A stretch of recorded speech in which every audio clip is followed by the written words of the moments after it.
Saludos a todos y todas, me llamo Jesús España Rodríguez y soy doctorando por la Universidad de Córdoba. Actualmente trabajo para el Departamento de Historia del Arte, Arqueología y Música de la Facultad de Filosofía y Letras de la Universidad de Córdoba y tengo la gran suerte de ser beneficiario de una beca contrato FPU. Mi tesis doctoral se centra en ese gran magma que podemos llamarlo audiovisual, concretamente en el cine y más concretamente en el retrato cinematográfico. Precisamente esta comunicación va a girar en torno a eso, al retrato cinematográfico y a cómo lo aborda un autor oriental, en este caso el chino-malayo Tsai-Ming Liang. Antes de empezar a hablar de este autor oriental, vamos a intentar definir levemente qué podemos entender por retrato cinematográfico o desde dónde partimos y hacia dónde nos dirigimos. Voy a pasar a minimizarme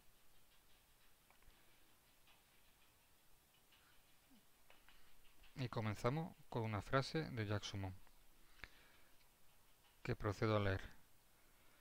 En una historia del cine bloqueada rápidamente por la excesiva exigencia de la industria, el retrato nunca llegó a ser un género, y todo lo que se le acerca se mantuvo cuidadosamente en los márgenes de la industria, en los peldaños de la historia. Esta frase está recogida en El rostro en el cine, de Jacques Saumon. De acuerdo, hemos de admitir que en general es peliagudo referirse al concepto de retrato cinematográfico. En este caso, el propio Jacques Saumon niega que este pueda existir, al menos niega que pueda existir en el cine industrial, en el cine para grandes masas que conocemos, este cine ficcional que tiene como ejemplo a Hollywood y nos señala con el dedo a esos peldaños de la historia del arte. Nosotros no queremos hablar de cine marginal o marginado. Quizá alguna vez yo me refiera a ese autor marginal, pero en realidad me parece mucho más bonita esta expresión de acudir a los peldaños de la historia del arte. Quiero puntualizar también que este cine industrial, este cine de masa, este cine que se basa en la trama, en la ficción, este cine clásico que tiene como ejemplo, repito, Hollywood y que fue preponderante desde 1917 hasta los años 60, en que, como todos sabéis, se produce el advenimiento de la modernidad cinematográfica y ha sido siempre llamado un cine de rostro. Es un cine que considera el rostro como algo total y absolutamente nuclear, pero no un cine de retratos, ¿de acuerdo? Lo que vamos a hacer aquí es, como digo, seguir ese dedo acusador de Jacques Saumon hacia los peldaños de la historia e intentar estudiar cómo un autor oriental, en este caso, como digo, Tsai-Ming Liang, aborda el retrato cinematográfico y cómo él se beneficia un poco de su tradición pictórica para la construcción de este posible retrato cinematográfico. Aquí podríamos haber hablado de otros autores europeos como el propio José Luis Gerín, como Andy Warhol, pero vamos a centrarnos en Tsai-Ming Liang. Vamos a dar un saltito más en las diapositivas y vamos a leer una frase de Javier Moral a propósito de la tradición pictórica oriental. Si en la imagen perspectiva el espectador está inscrito en la imagen en el punto de fuga, en la superficie gráfica y textual de las composiciones orientales, resulta imposible su anclaje. Ninguna jerarquía geométrica lo designa ni le otorga un sitio desde donde mirar. El espectador pierde su punto de vista, se transforma en un ojo incorpóreo, libre para vagar a su antojo por la imagen, posibilitando aquel estado de meditación contemplativa que se sitúa en la base de la experiencia estética y filosófica oriental. Esta frase está recogida en este compendio de artículos que es del cuadro al encuadre, la pintura en el cine, concretamente en Ebrio de mujeres y pintura, el ojo que habita la imagen. De acuerdo, al hablar de pintura queremos decir que con respecto a los autores europeos existe un anclaje a una tradición, existe un legado, existe una herencia. Esta herencia de la pintura reciben todas las artes plásticas, incluido el cine. Si bien el cine se basó en las tramas o para utilizar o para desarrollar tramas ficcionales en los folletines del 19, también bebía de la pintura en lo que se refería a las composiciones.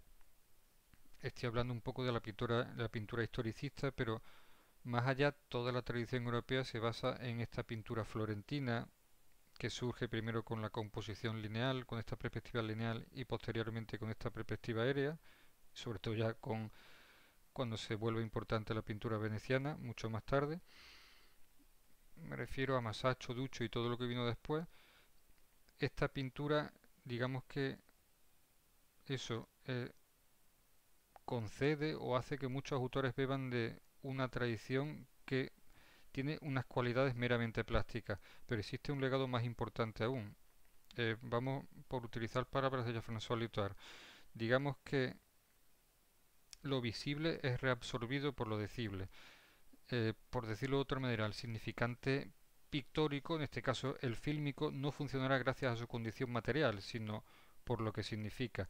Esta sería, en realidad, si es que hay alguna, la gran herencia, el gran legado que del cine, de la pintura al cine, perdón, no aquella en que la perspectiva en cuanto rasgo constitutivo del aparato cinematográfico, sino cuanto sostén ideológico. Es una forma de ver que paradójicamente reniega de la imagen en detrimento de lo que dice.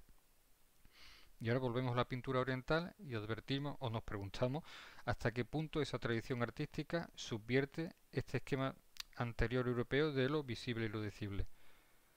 De alguna forma, se puede decir que el marco oriental se puede entender como, por utilizar una terminología castrense, un teatro de operaciones, propicio para el vagabundeo. Y ahora vamos a hablar y a leer una frase sobre un concepto que se llama Joe y sobre el vagabundeo. Esta frase es de Lin Nianton. Joe, errar, vagabundear, es una palabra china que indica un movimiento y una actividad incesantes. Se puede aplicar a la actividad del espectador, así como al desencadenamiento de su propia imaginación.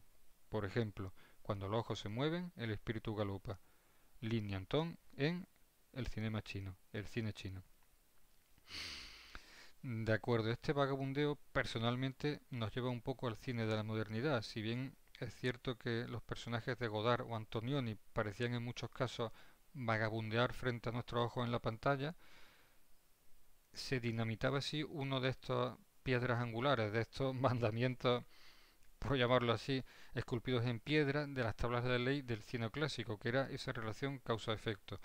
Será precisamente este Joe, este vagabundeo al que se incite en algunos films orientales, que parecen beber directamente de esa tradición que basada en un ritmo otro, en un ritmo otro de las cosas, en un ritmo otro de la vida y por extensión en este caso en un ritmo otro del cine, anima a practicar ese vagabundeo visual por la pantalla. Vamos a quedarnos ya con Tsai Ming Liang y vamos a desarrollar muy brevemente su filmografía. Yo solo quiero dar una serie de detalles. Ya os digo que estamos muy constreñidos por el tiempo. Tsai Ming Liang es un autor chino-malayo de ascendencia china, pero educado artísticamente en Taiwán, en el cine taiwanés. Es, digamos que de lo que o pertenece a eso que se ha denominado segunda ola del cine taiwanés y tiene una filmografía muy heterogénea. Tiene segmentos para la televisión, segmentos que han sido exhibidos en, sala, en salas de museo, tiene largometrajes, tiene cortometrajes, tiene algunos experimentos como The Deserted, que es una pieza construida para un certamen de la Bienal de Venecia que está hecha en realidad virtual y de la que hablaremos un poco más adelante, y sobre todo tiene un giro radical en su filmografía a partir de esta película de Goodbye Dragonin, en que empezará a practicar lo que muchos han llamado un cine de la lentitud. ¿De acuerdo? Esta película de 2003. Vamos a leer ahora una frase de Tsai Ming Liang sobre el cine de la duración. También queremos advertir que en un momento de su vida Tsai Ming Liang se muda a una zona campestre. Se va a vivir a la montaña, se va a vivir al campo. Why should I film this? It's because your lifestyle needs to be changed. My health is getting worse. You have to change your life tempo. In the mountains you feel time. Time is slowly fleeting. Wind blows and clothes move. You can see time. Many people cannot see this because they only see work or all kinds of talking. They never stop. Esta es una frase de Tsai Ming Liang que le concede en una entrevista a Hui Jin-chen. Como digo, Tsai Ming Liang está hablando aquí de su mudanza, de su movimiento para vivir en el campo, pero igualmente es innegable que vemos aquí un interés del cine taiwanés por eso que primero construyó el neorrealismo italiano, que en Europa se denominó, Bazin lo denominaba así, el tiempo del fenómeno en el cine, a propósito de filmes como Humberto D. O por Deleuze, él hablaba del cine de la durée, cine de la duración, un poco relacionando ese cine-tiempo con el cine de la modernidad, este cine de los 60 del que hablábamos de Antonioni y otros, frente a ese cine-movimiento que sería lo que Deleuze entendía como un cine clásico y que otros autores han llamado, en este caso a propósito de este autor oriental, de este Saint Liang, un cine de la lentitud. La durée, en palabras de Deleuze, este tiempo, la lentitud en el rodar, las tomas sostenidas son la herramienta ideal para el desarrollo de este show, de este vagabundeo, del recorrido que el ojo hará por el marco cinematográfico, del aprovechamiento de un tiempo que en muchos ejemplos de un cine occidental donde el montaje se ha vuelto frenético, montaje frenético que es un poco paradigma de un ritmo de vida en general, tan igualmente frenético como para, en este caso, 6 millones, insostenible. Esta libertad, esa libertad, ese sostén que supondrá para el espectador el hecho de intuir un plano sin corte y un montaje casi inexistente, incitará, esta palabra es importante, incitará al enfoque de la imagen desde un punto de vista distinto, que sugestionará, por ejemplo, a abordar en la contemplación de un rostro como de un paisaje se tratará. Y vamos a dar un saltito más y vamos a leer otra frase de Simon Liang. Cuando rodaba The Deserted me sentí confundido con este nuevo medio y en un primer momento no sabía cómo utilizarlo. Por ejemplo, ya no había primeros planos faciales, no existen en la realidad virtual. Súbitamente sentí interés en hacer close-ups, en acercar mucho la cámara a los actores. En ese momento comprendí que quería hacer un film con primeros planos. Para mí, los primeros planos son rostros y también son el paisaje más hermoso en el cine. Este Deserted es la pieza que os comentaba que realizó Simon Liang en realidad virtual.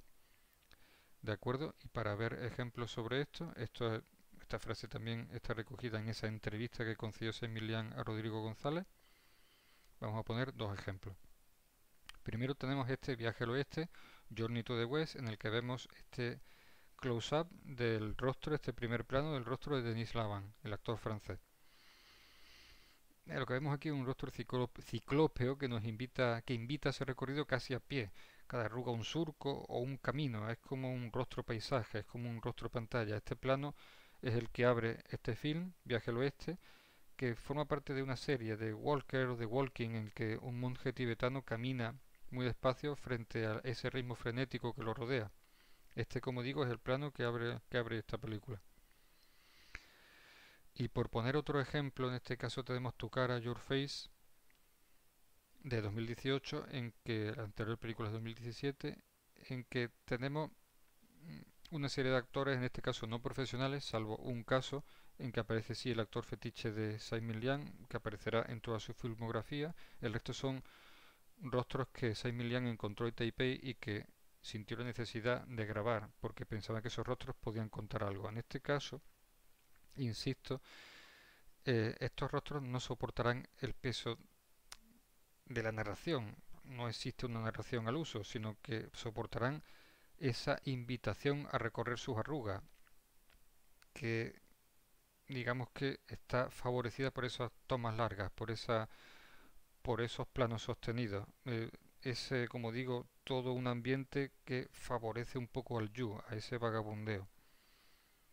Los rostros, si en el caso de Denis Lavant el rostro permanecía hierático, aquí tendremos que algunas personas hablarán después de un tiempo, se llevarán las manos a la cara.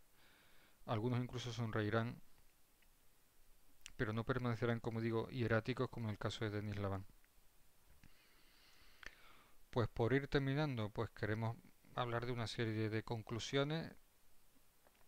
En realidad las hemos ido desplegando, pero bueno, vamos a concretar que hemos seguido esa invitación de Humón, esa invitación directa o indirecta, a buscar en esos peldaños de la historia esa posibilidad de retrato cinematográfico.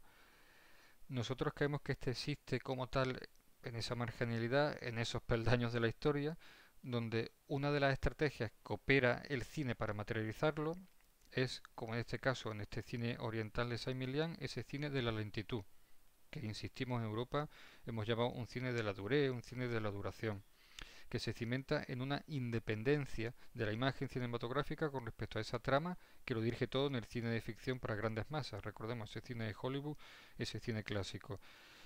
Esta será en realidad una independencia igualmente del rostro, como ya se independizó a veces el paisaje con respecto a la trama en el cine de Jean Renoir, por ejemplo. Eso tendremos aquí, una independencia del rostro con respecto a esa trama que es piedra angular en el cine clásico y que en realidad querrá ser retratado por el cine.